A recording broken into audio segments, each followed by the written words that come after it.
Ahmedabad crime બ્રાન્ચની લૂંટ કરતી ગેંગનો પર્દાફાશ કર્યો। સરદારનગરમાં લૂંટ કરતો ગેંગના 2 આરોપીની ધરપકડ કરાઈ છે। 2 લાખથી વધુના મુદ્દામાલ સાથે 2 આરોપીની ધરપકડ કરાઈ છે। દીપક અને કેતન નામના આરોપીની ધરપકડ કરાઈ છે। બંને આરોપીઓ ગુનાહિત ઇતિહાસ ધરાવે છે। આ બંને આરોપીઓ છે જેની ધરપકડ મુદ્દામાલ સાથે કરાઈ છે।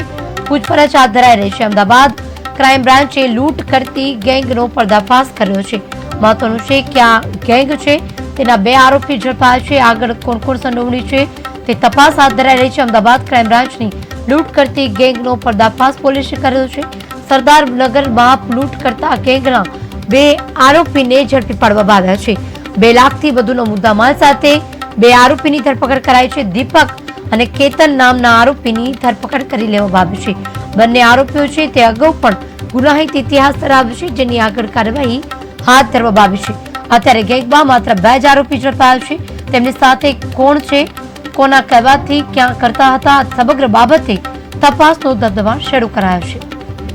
અગાઉ પણ એકબીજા સાથે રહી અને ગુનાઓ આચરી ચૂક્યા છે। તેમને રસ્તે જતા જે રાહદારી હતા તેમને બાઇક રોકાવી તેની ઉપર છરી બતાવી અને એમના ગળામાં પહેરેલી સોનાની ચેન તેમજ હાથમાં પહેરેલી વીંટી એમની પાસેથી કઢાવી લઈ અને જે આ લૂંટનો ગુનો આચરેલ હતો તેમાં આ બંને આરોપીઓ જે છે એમની ધરપકડ કરવામાં આવી છે અને આ બંને આરોપીઓ જે છે એમને સરદારનગર પોલીસ સ્ટેશને સોંપવાની કાર્યવાહી ચાલુમાં છે।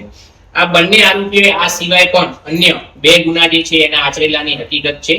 જે 2 ગુના જોતા બાપુનગર પોલીસ સ્ટેશનની અંદર 2024માં જ મારામારીનો ગુનો હતો। તેમાં આ જે દીપુ ઉર્ફે દીપક મુરજાની જે છે એ હાલમાં હજુ વોન્ટેડ છે।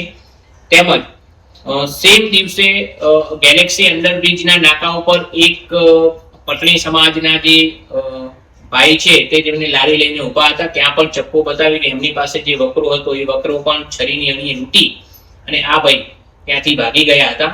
તે 10,000 રૂપિયાની પણ ફરિયાદ માટે એમને જાણ કરી દેવામાં આવેલી છે।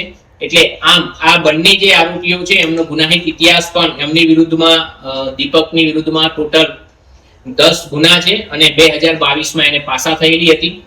કેતન ઉર્ફે કિશનની વિરુદ્ધમાં પણ 7 ગુના અમદાવાદ શહેરમાં નોંધાઈ ચૂકેલા છે અને તેની વિરુદ્ધમાં 2 વાર 2020 અને 2023માં પાસા થયેલી છે। આ બંને આરોપીઓ લીધે ગુનેગારો છે। આ બંને આરોપીઓ ગુનાને આચર્યા બાદ અહીંથી સુરત, રાજસ્થાન એવી રીતે જતા રહ્યા હતા અને આ બાબતે એમને જે ચેન સોનાની અને 2 વીંટી હતી એ બંને વીંટી સોનીને ત્યાં એટલે અગાઉ પણ